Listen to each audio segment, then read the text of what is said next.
Well, hello there, ladies and gentlemen, boys and girls. Welcome to my channel. My name is Kid Woman. I'm so glad to see you join me for a spooky Halloween themed video. So, I'm glad you can join me for another read aloud video. For starting time to learn and listen together. So, I'll show a book I got. Some of you quite familiar, you never heard of. I have got The Black Cat and Other Stories. It was written by Edgar Allan Poe, published by Penguin Readers.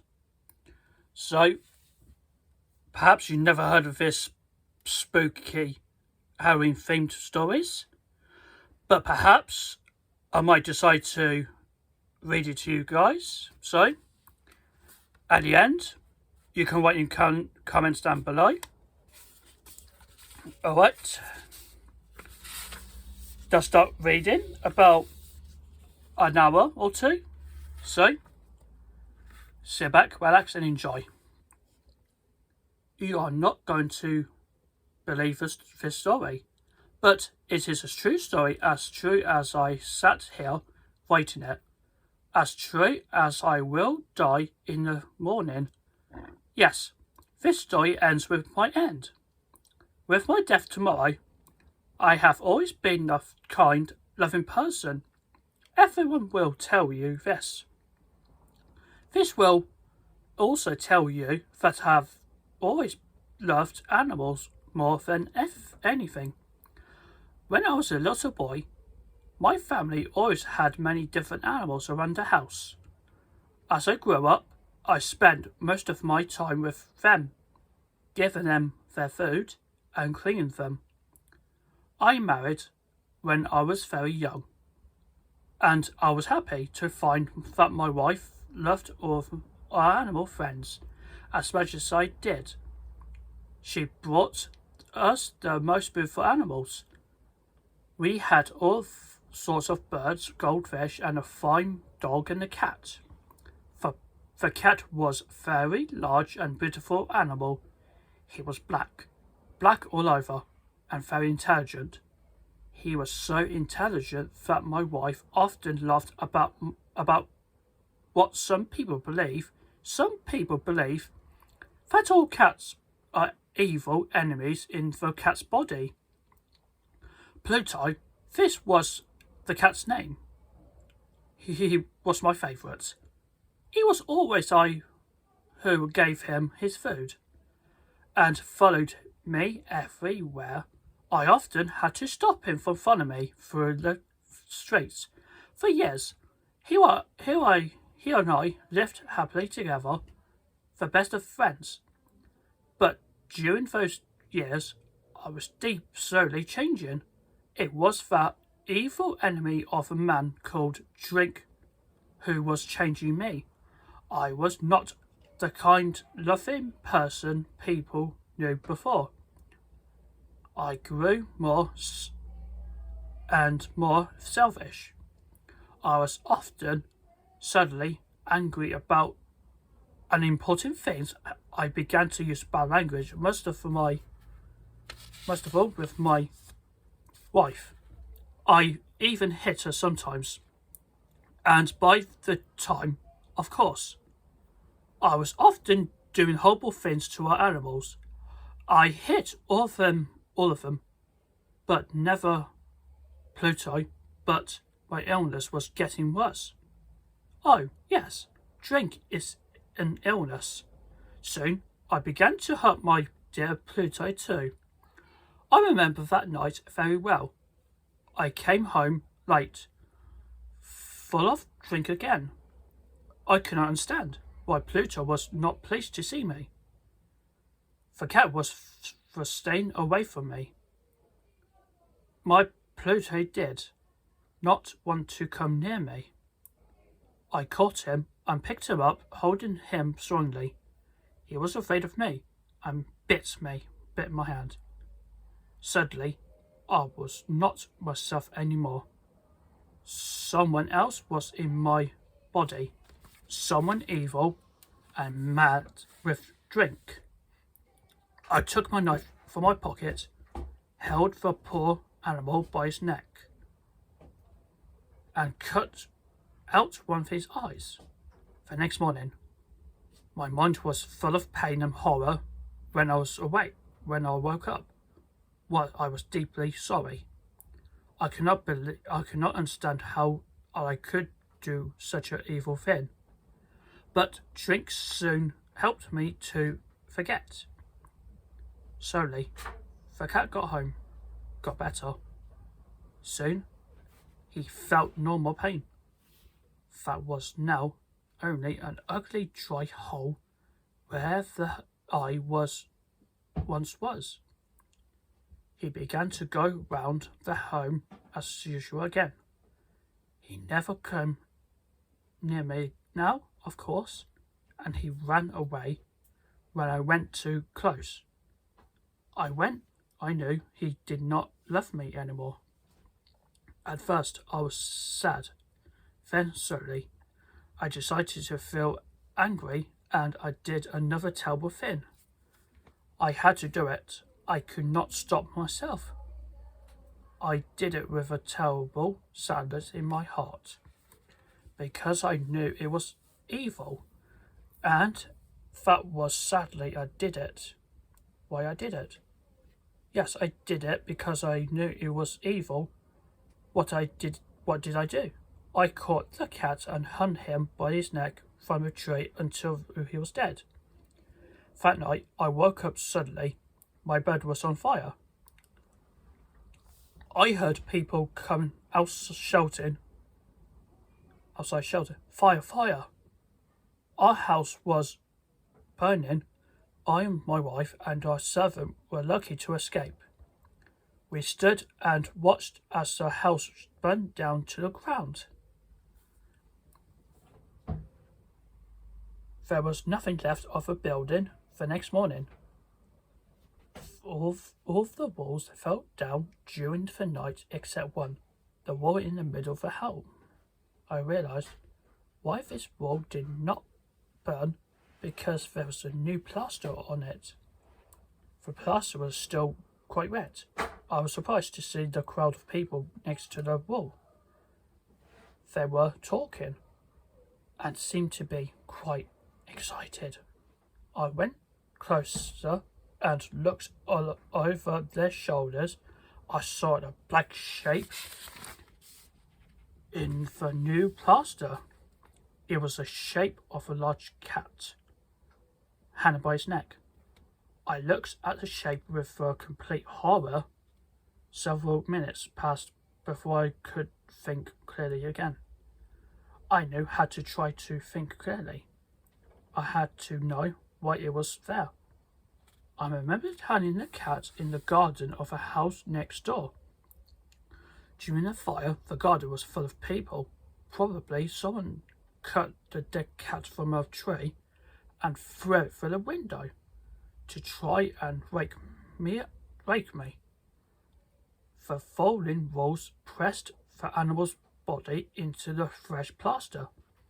The cat burned completely, leaving the black shape in the new plaster.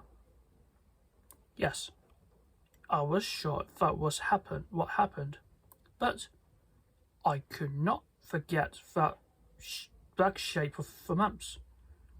I even saw it in my dreams.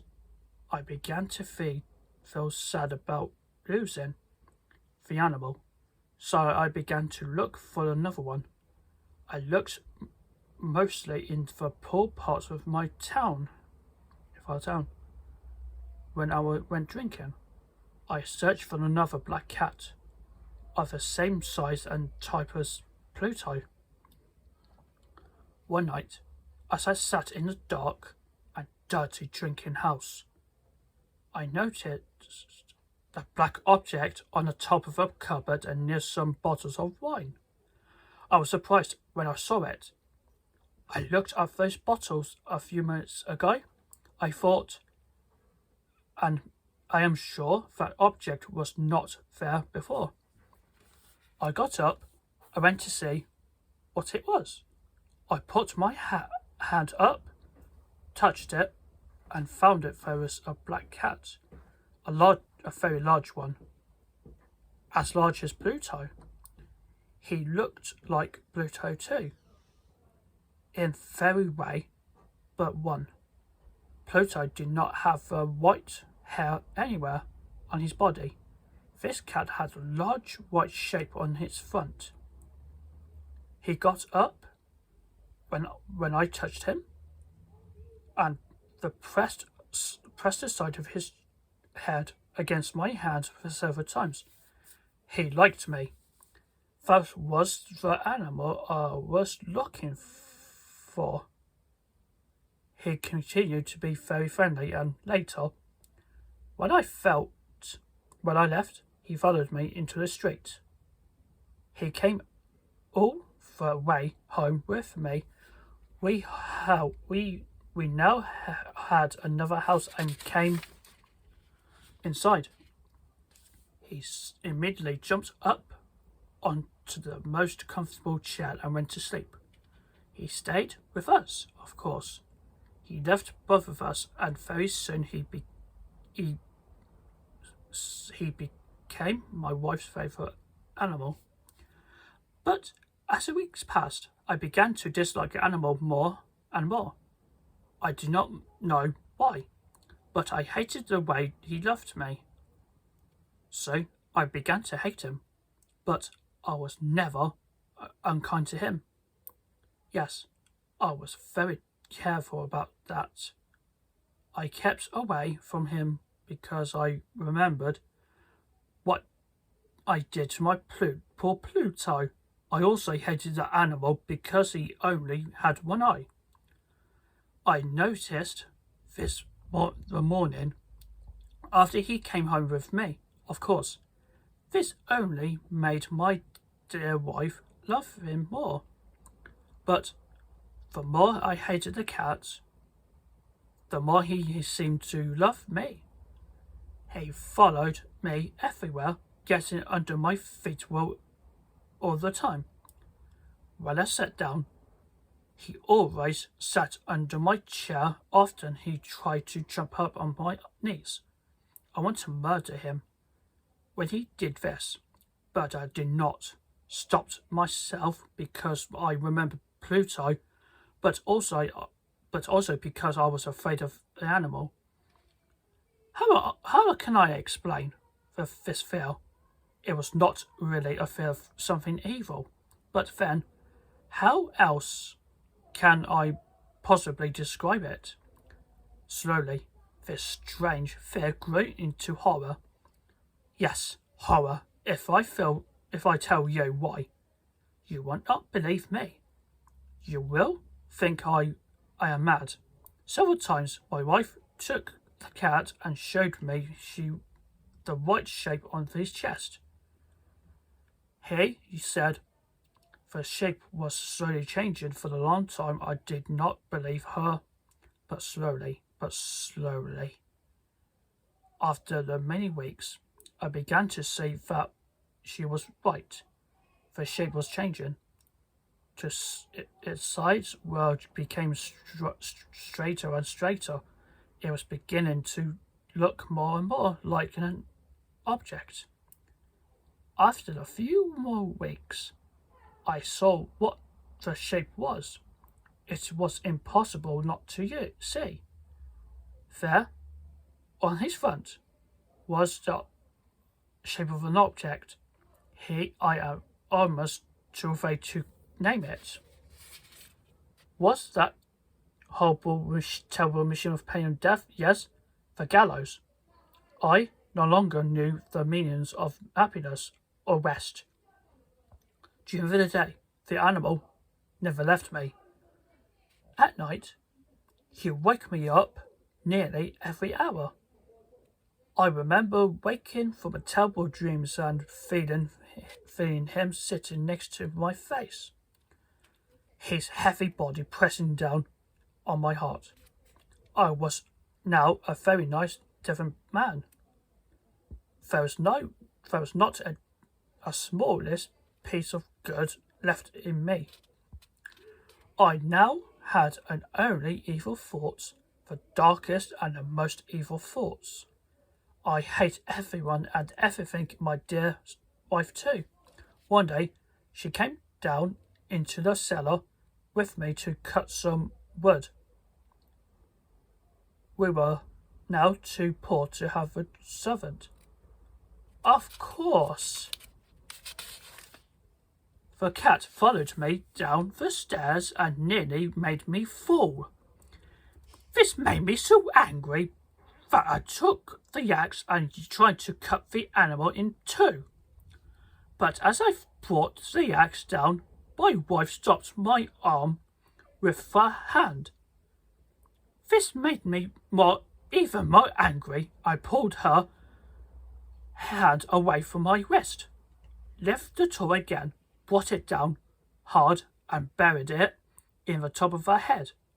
I had to hide the body. I knew I could not take it out of the house. The neighbours noticed everything.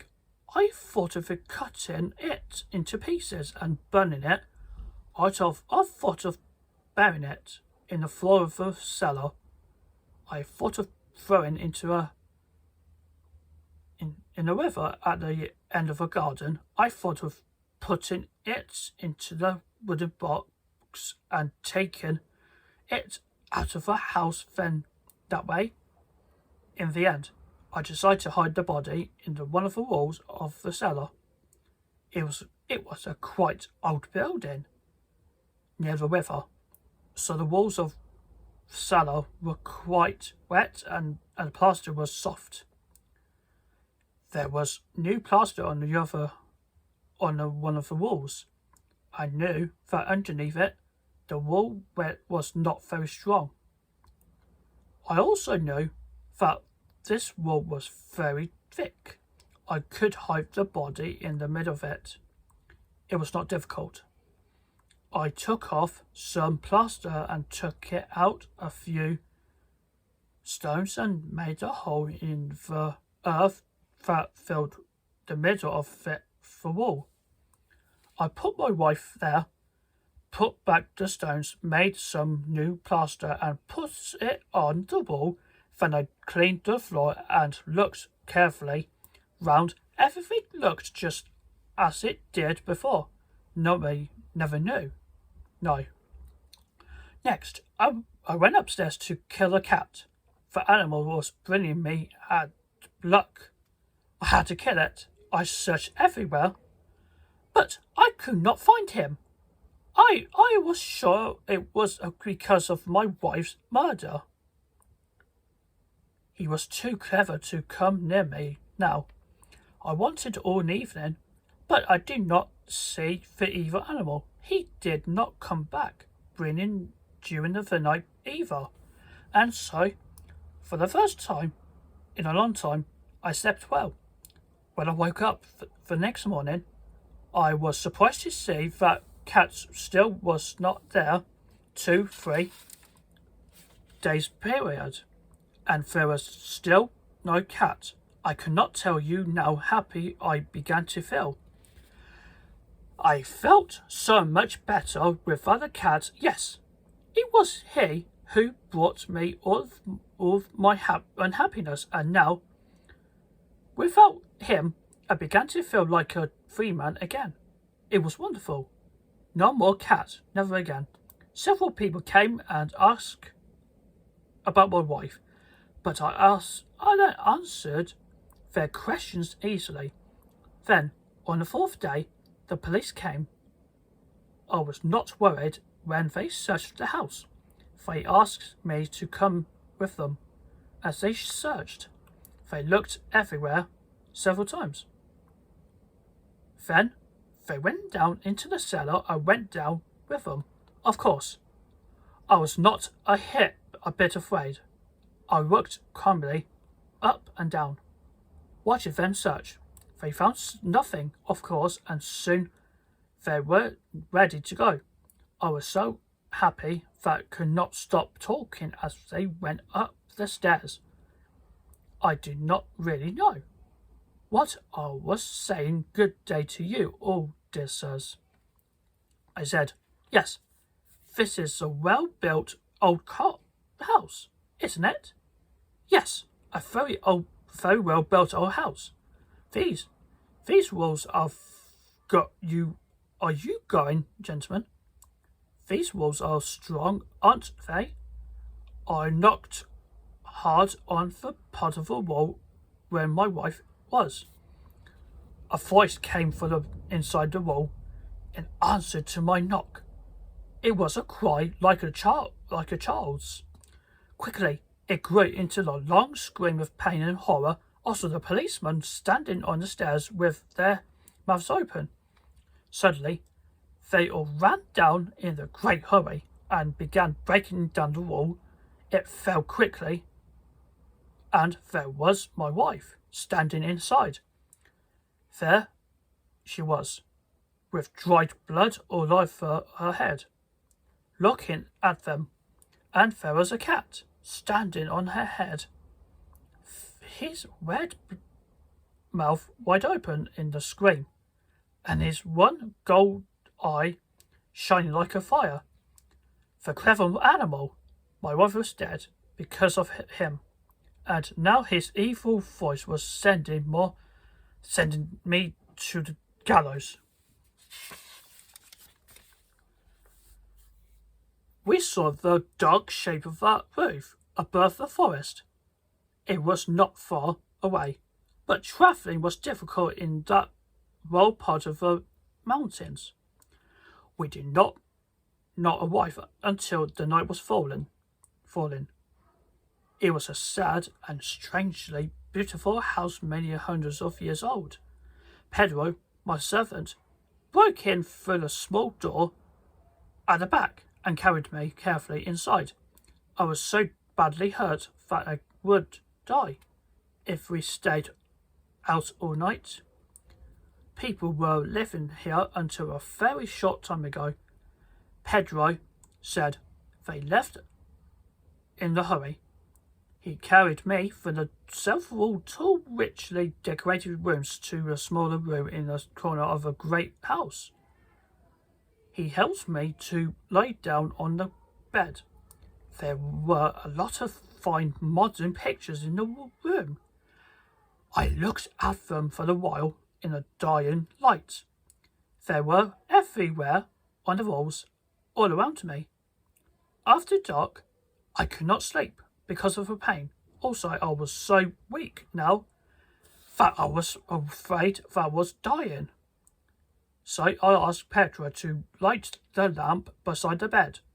I began to look at the pictures on the walls. As I did so, I read a small book. I found this book on the bed next to me. It described all the pictures in the room, one by one, and told their stories. I looked and read for a long time, and the hours passed quite quickly. Midnight came and went. My eyes became more and more tired, and soon I found it hard to read the words on the page. So I reached out. This was painful and difficult, and moved the lamp closest. Now the lamp light fell in a different part of the room, a part that was in a deep shadow until then. I saw more pictures, and among them there was the portrait of a woman.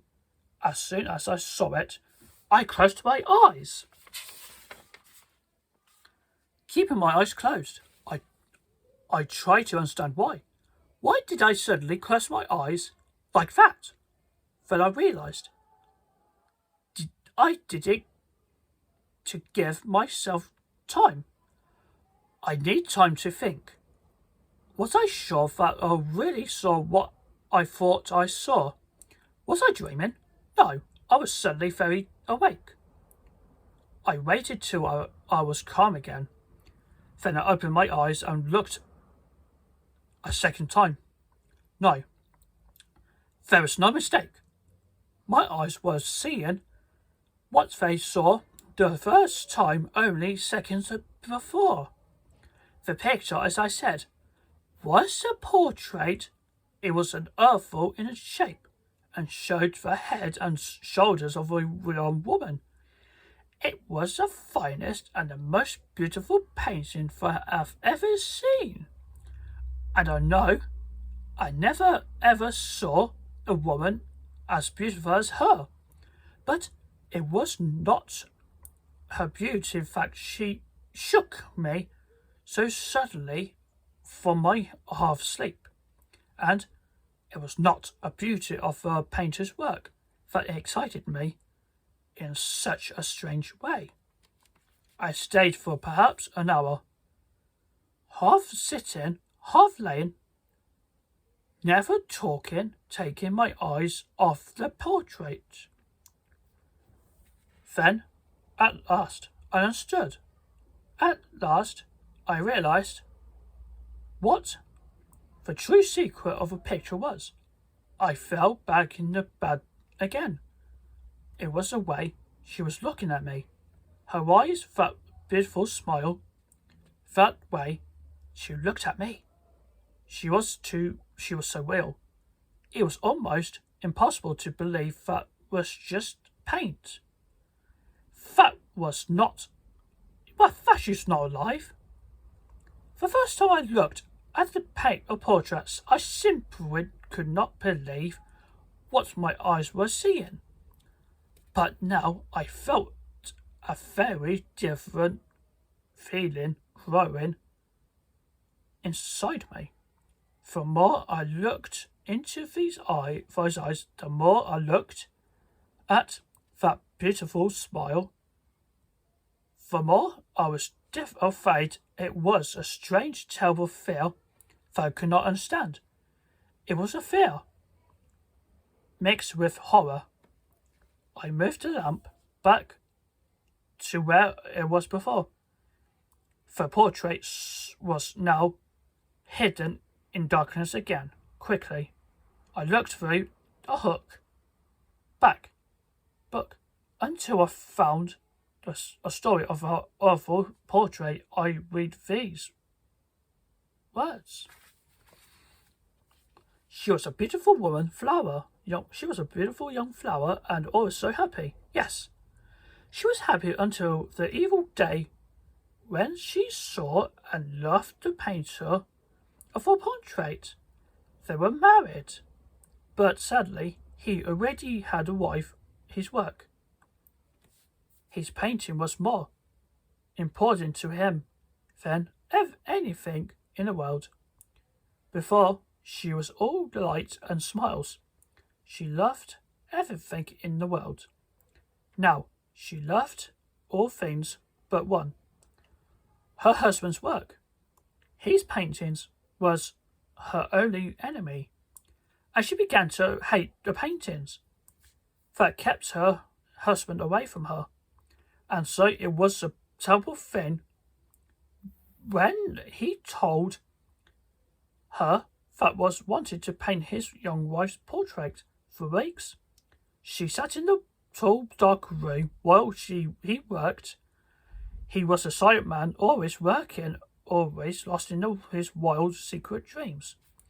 She sat still, always never moving, while he painted her hour after hour, day after day.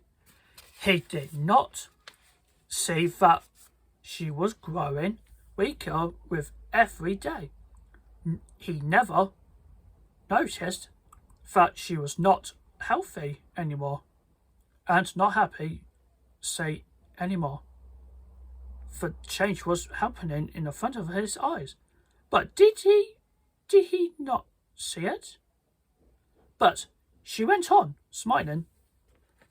She never stopped smiling because she saw that her husband, who was now very famous, enjoyed his work so much. He worked day and night, painted the portrait of a woman he loved, and as he painted, the woman who loved him grew slowly weaker and saddest. Several people saw the half-finished picture. They told the painter how wonderful it was. speaking softly as he worked. Faith said the portrait showed how much he loved his beautiful wife. Silently, she sat in the front of her husband, and his visitors hearing and seeing nothing now. Now the work was coming near an end. He did not welcome visitors in the room any more. A terrible fire was burning inside him now. He was wild, almost mad with his work. His eyes almost never left the painting now, even to look at his wife's face. Her face was as white as snow. The painter did not see that the colours he was painting were no longer there in her face was real face. Many more weeks passed until one day, in the middle of the winter, he finished the portrait. He touched a last paint onto her lips. He put the last thin line of colour on an eye. Then he stood back and looked at the finished work. As he looked, he began to shake. All colour left his face. With his eyes on the portrait, he cried out to the world, "This woman is not made of paint. She's alive." Then turned suddenly to look at the woman he loved so much. She was dead.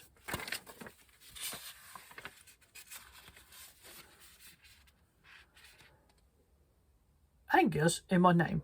My family, I will not name it, is one of the oldest in the land.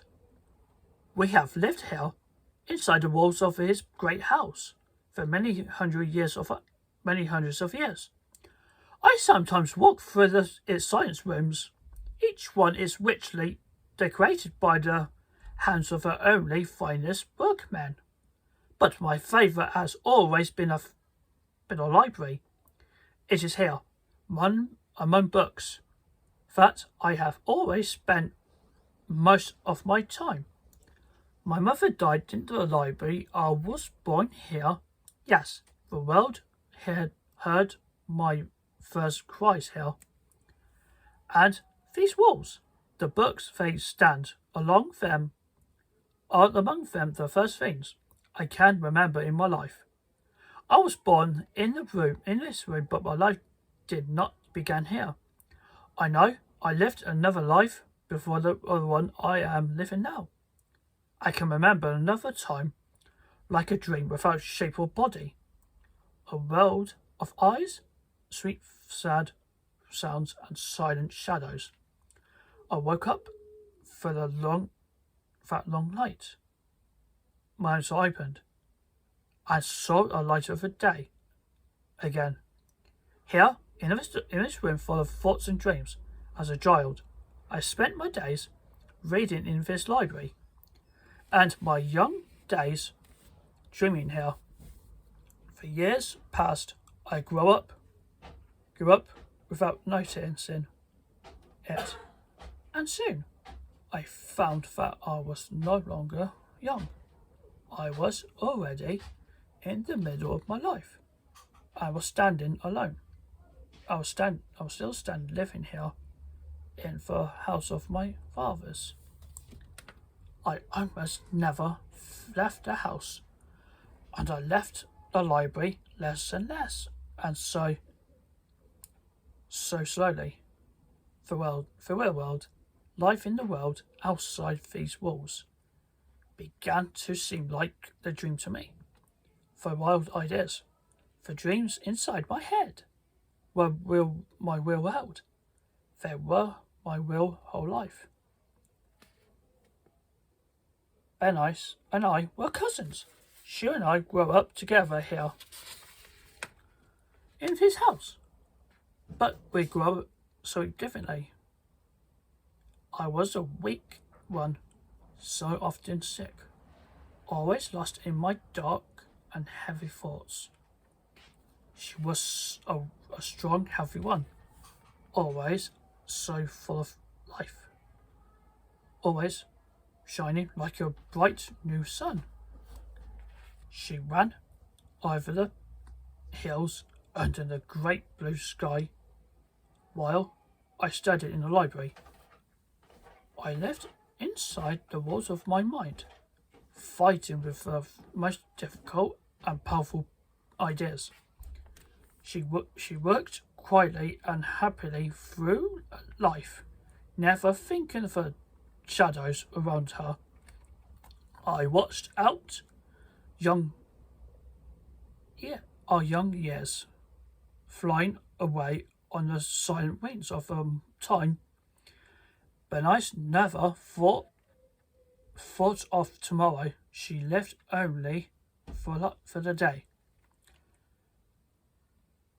Berenice, I could call out her name, Berenice, and those thousand sweet voices answered me from the past.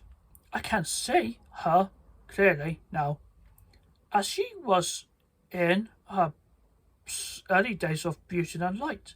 I see her, and then, suddenly, all his darkness, mystery, and fear.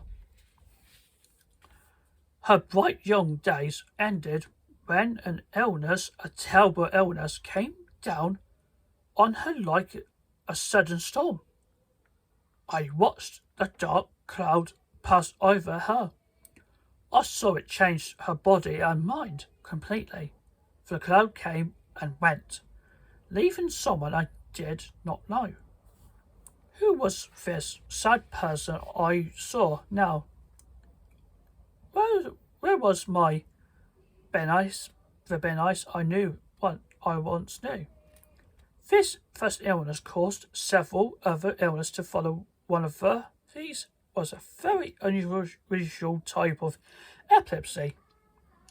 This epilepsy always came suddenly, without warning. Suddenly, her mind stopped working.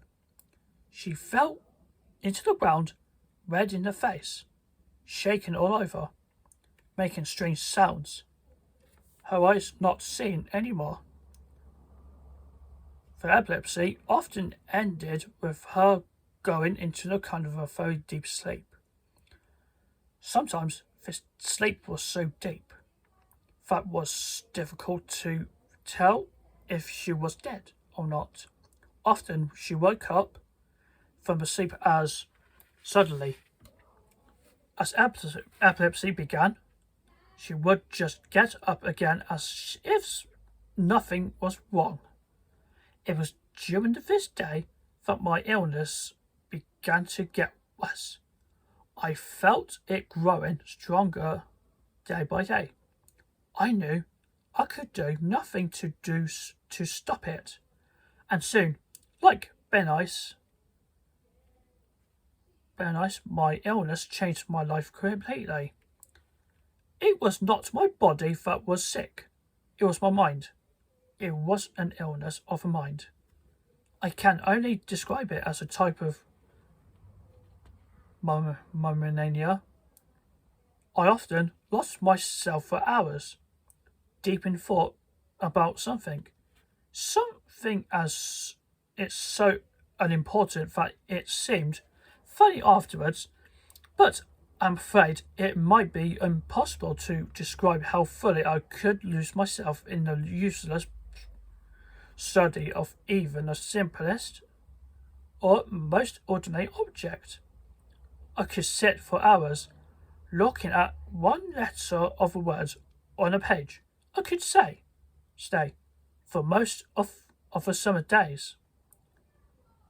Watching the shadow on the floor, I could sit without taking my eyes off the wood fire in winter until it burned away to nothing. I could sit for the whole night dreaming about the sweet smell of a flower. I often repeated a single word again and again for the hours till the sound of heard it had no more meaning for me. when I did these things, I've always lost all idea of myself, all idea of time, of movement, even of being alive. There must be no mistake. You must understand that this mania was not kind of dreaming. Dreaming is completely different. The dreamer, I'm talking about the dreamer who is awake, not sleep, needs and uses the mind to build his dream. Also, the dreamer nearly always forgets the thoughts or idea or the object that began his dream. But with me, the object that began the journey into a deepest thought always stayed in my mind. The object was always there at the dream, at the centre of my thinking. It was the centre of everything. It was by the subject and the object of my thoughts. My thoughts always came back to that object in a never-ending circle. The object was no longer real, but I still could not pull myself away from it. I never loved Berenice, even during the brightest days of her beauty. This is because I have never had feelings of her heart. My days have always been in the world of the mind, in the grey light of the early morning, among the dancing shadows of a forest, in the silence of a library at night. Berenice moved quickly and lightly before my eyes. I never see my Berenice as a living Berenice for me. Berenice was Berenice in the dream. She was not a person of his world. Was a Berenice in the dream. She was not a person of his world. No, I never thought of her as someone real.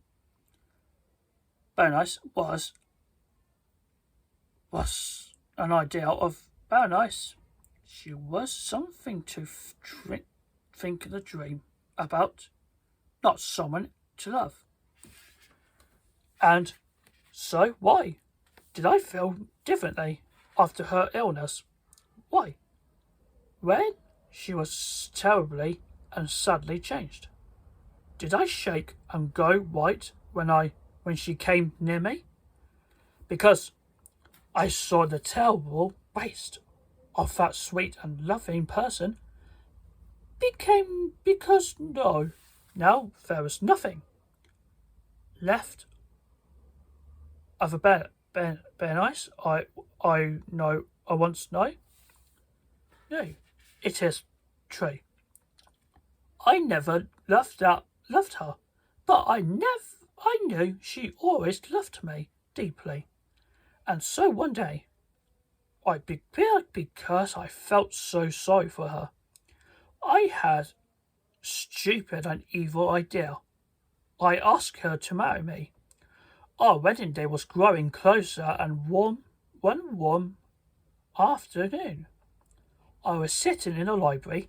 The clouds were low and dark. The air was heavy. Everything was quiet. Suddenly, lifting my eyes was from a book. I saw Berenice standing in front of me. She was like a stranger to me, only a weak shadow of a woman. I remembered. I could not even remember how day was before. Good, she was so thin.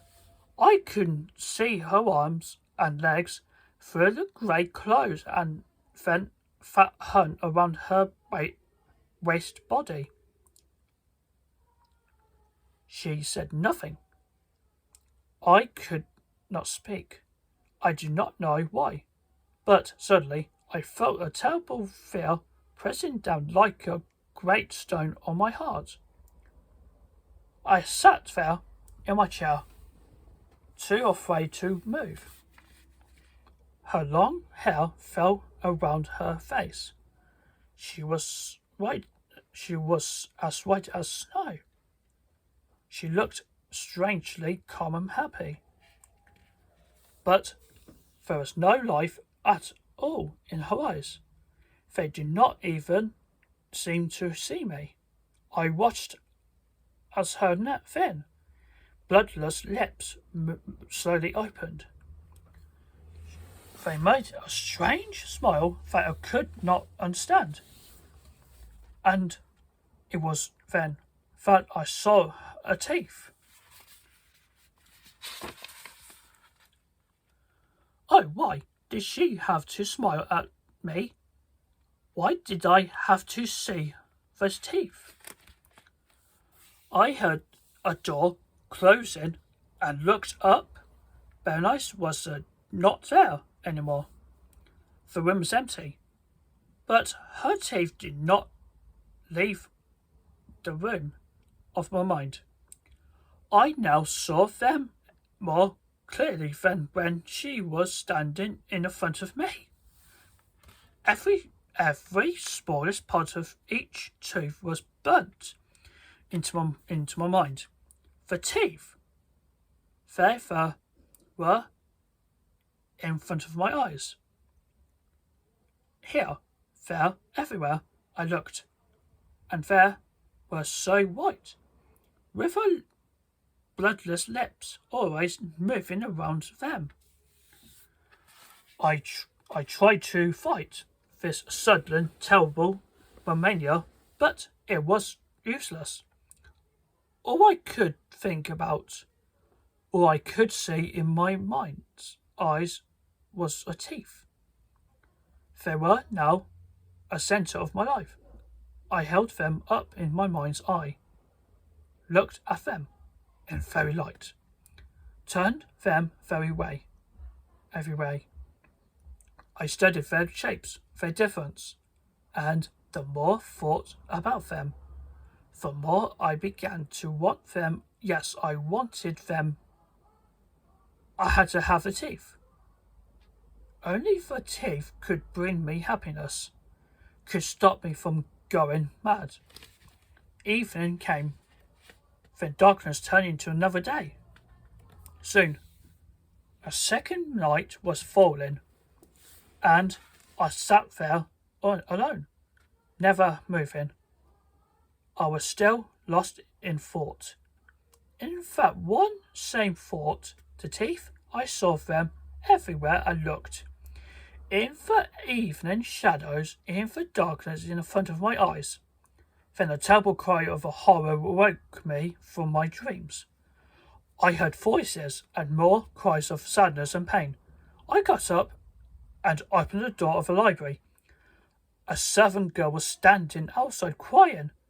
"Your cousin, sir," she began. "It was her epilepsy, sir. She died this morning." This morning, I looked out of the window. Night was falling. "We are ready to bury her now," said the girl. I found myself waking up alone in the library again. I thought that I could remember unpleasant and exciting dreams, but I did not know what they were. It was midnight. They buried Berenice soon after dark. I told myself again and again, but I could only half remember the hours since then. Hours full of a terrible unknown horror. I knew if something happened during the night, but I could not remember what it was. Those hours of the night were like a page of strange writing that I could not understand. Next, I heard the high, cutting scream of a woman. I remember thinking, what did I do? I asked myself this question out loud, and the walls of the library answered me in a soft voice like mine. What did you do? There was a lamp on the table near me, with a small box next to it. I knew this box well. It belongs to our family's doctor. But why was it there? Now, on the table. Now, why was I shaking like a leaf? As I looked at it, why was my hair standing in my head? There was a knock on the door. A servant came in. He was wild with fear and spoke to me quickly, in the low, shaking voice. I could not understand of what he was saying. Some of us heard a wild cry during the night, sir, he said. We went to find out what it was, and we found Berenice's body laying in the open, sir, he cried. Someone took her out of a hole where we buried her. Her body was cut and bleeding. But worse than that, she was not dead, sir. She was still alive. He pointed at my clothes. There was blood all over them. I said nothing. He took my hand. I saw cuts and dried blood on it. I cried out, jumped to the table and tried to open the box. I tried and tried, but I could not. It fell on the floor and broke. The doctor's tools fell out of it, and with them, so small and so white. 32 teeth fell here, everywhere. For a long time, the Red Death was everywhere in the land. There never was a plague. They killed as many, and there never was a death as terrible. First burning pains in your stomach. Then everything began to turn round and round inside your head. Then blood began to come out through your skin. Yes, you began to bleed all over your body. But most of all, for your face. And of course, when people saw these, they left you immediately. Nobody wanted to help you. Your horrible red face told everyone that was too late. Yes, the Red Death was a very short illness. Only about half an hour from its beginning to your end. But Prince Prospero was a brave and happy and wise prince. When half of the people in his land were dead, he chose 1,000 healthy and happy friends and took them away from the city. He took them over the hills and far away to his favourite house in the middle of a forest. It was very large and beautiful house, with a high, strong wall all around it. The wall had only one door, a very strong metal one. When the prince and all his friends were safe inside, several servants pushed the great door shut, looking pleased with himself. The prince locked it up and threw the key. It was an only one. Over the wall into the lake outside. He smiled as he watched the circles in the deep dark water. Nobody could come in or out of the house. Inside there was plenty of food, enough for more than a year. He and his lucky friends did not have to worry about the Red Death outside. The outside world could worry about itself, and so everyone soon forgot a terrible plague. They were safe inside the prince's beautiful home, and they had everything they needed to have a good time. There were dancers, there were musicians, there was beauty, there was wine, all this and more was inside. The Red Death was outside. 5 months later, the plague was still everywhere in the land. Prince Prospero gave a very special party for his 1,000 friends. It was a masked party of an unusual kind. Prince Prospero gave this party in the lowest part of his great house, in 7 rooms, which he almost never used. Normally, only the most important visitors used those rooms. Foreign princesses, for example. They were very unusual, those 7 rooms, and that is why he chose them for the party. For Prince Prospero often had very unusual ideas. There was a very unusual, a very strange person. First of all, the rooms were not a single straight line.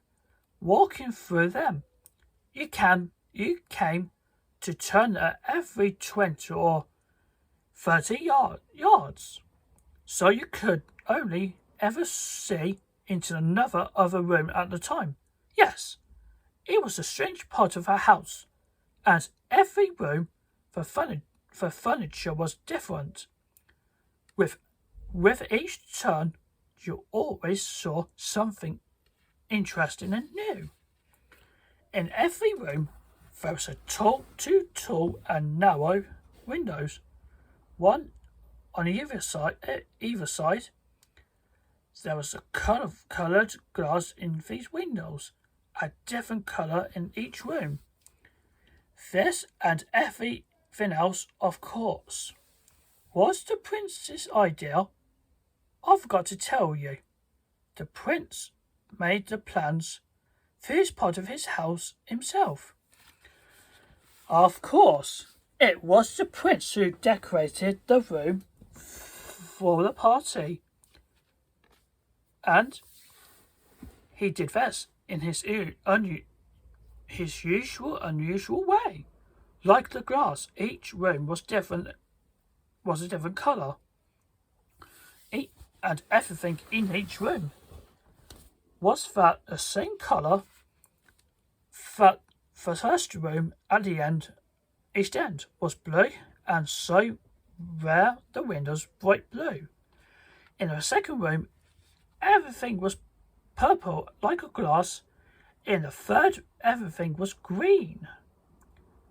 The fourth was orange, a fifth white, the sixth yellow, and in the 7th room, everyone was black. Everything but the windows. There were deep, rich red colour, the colour of blood. There were no lamps anywhere in the 7 rooms. Light came from the windows on either side. Outside each window, there was a fire burning in a large metal dish. These fires filled the rooms with bright, rich, strangely beautiful colours. But in the west room, the dark room, the blood-coloured light was horrible. It gave a terrible, wild look to the faces of these who went in. Few people were brave enough to put one foot inside. A very large clock stood against the far wall of the black room. The great machine made a low, heavy clan, clan, clan sound once every hour. When the minute hand came up to 12, it made a sound that was so loud, so deep, so clever, and so richly, so strangely musical that the musicians stopped playing to listen to it. All the dancers stopped dancing. The whole party stopped. Everybody listened to the sound, and as they learned, some people's faces became white. Other people's heads began to go round and round. Others put hands to their heads, suddenly surprised by certain strange, dreamlike thoughts. And when the sound died away, there was a strange silence. Light laughs began to break the silence. People laughed quite quickly. The musicians looked at each other and smiled. They promised that when the next hour came, they would not be so stupid. They would not stop and listen like that. They would go on playing without listening at all. But then, 3,600 seconds later, the clock made the same sound again and again. Everything stopped. Again, the people's faces became white, and again, the strange, dreamlike thoughts went through people's minds, and again, there was the same empty silence, those same quiet laughs, and those same smiles and promises.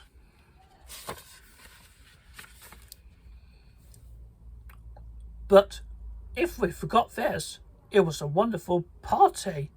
Yes, we can say that the prince had a truly fine eye for colour. And all his friends enjoyed his strange decorations. Some people thought he was mad, of course. Only friends who knew him well knew he was not. But he did more than chose the decorations. He also chose the way everyone was dressed. Oh yes, you can be sure that they were dressed strangely, and many of them were much more than just strange. Yes, there was a bit of everything at that party. The beautiful, the ugly, and a lot of horrible. Out of the horrible, there looked like a madman's dreams. Those strange, masked people dancing to the wild music. They went up and down, changing colour as they danced, from room to room, until the minute hand on the clock came up to the hour, and then, when they heard the first sound of the clock, everything stopped as before.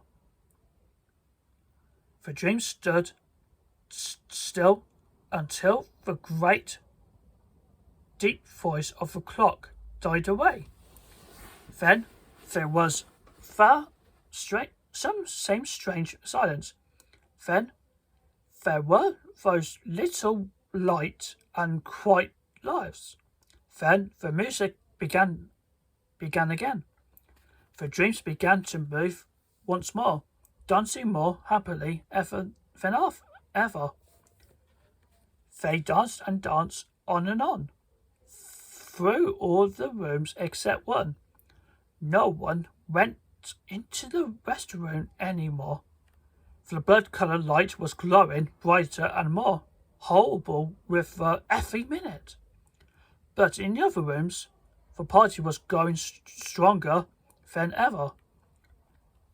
The wild dancing went on and on, until the minute hand reached the hour again.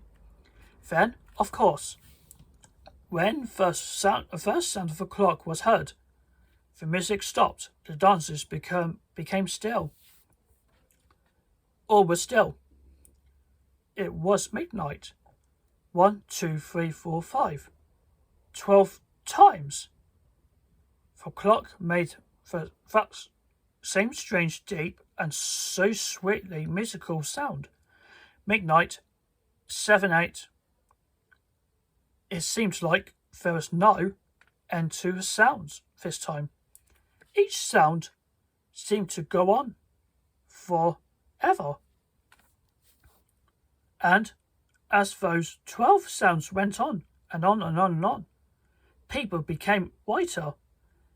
Their heads began to go round and round and round. They thought stranger and more dream-like thoughts than ever before. And some of them saw a tall, masked man walking slowly and silently among them. The news travelled quickly from the rooms. Soon, everybody at the party was talking about the tall, masked man. As the stranger walked silently among them, people looked at him with anger and horror. Anger at changing those clothes, horror at changing that mask. If it was to make them laugh, then it was not funny. Even the prince would never dream of wearing those clothes. The stranger was wearing the black clothes. His mask was the face of a dead man.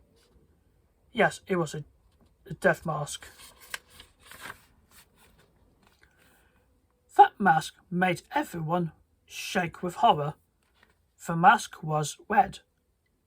It was a mask of a red death. Prince Pazuzu saw the stranger as he walked among the dancers, and suddenly he became mad with anger. He waved his hand, and the music stopped immediately. Who, he shouted. Who has done this horrible thing? Catch that man. Take off the mask. We will cut off his head in the morning. The masked stranger began walking slowly towards the prince. As he said this, everybody, even the brave Prince Prospero, was suddenly afraid. Nobody was brave enough to put out their hand to stop the visitor. He passed very close to the prince, and everybody everywhere stepped back against the walls as he walked slowly out of the blue room and into the purple, through the green, into the orange, into the white, into the yellow. Suddenly, Prince Prospero was angry with himself for being so stupidly afraid. He ran after the stranger. He ran through the 6 rooms, but nobody followed him. Pulling out his knife, he ran into the black room.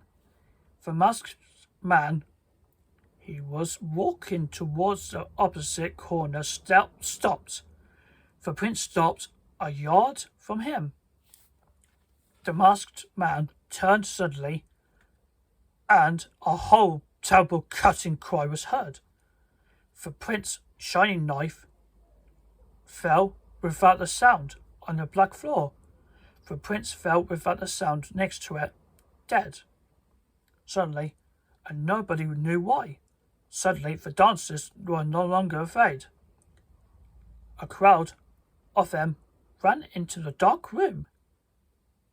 They ran to the stranger. who was standing in the shadow of a great clock.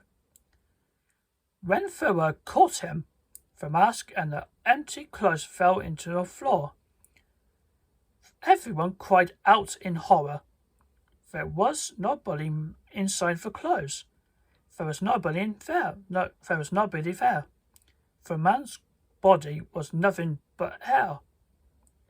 Everyone understood that the Red Death was now among them. He came like a thief in the night, and as the seconds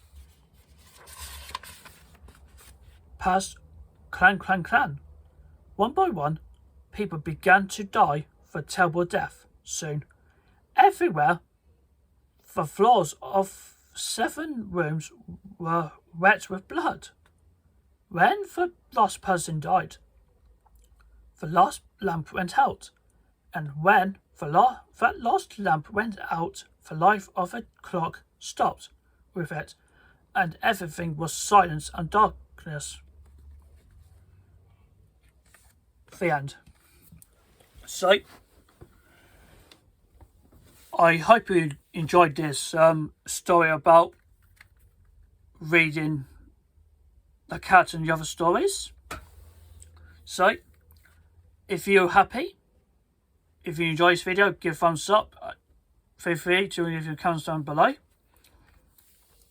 I hope you love this Halloween themed reading out video.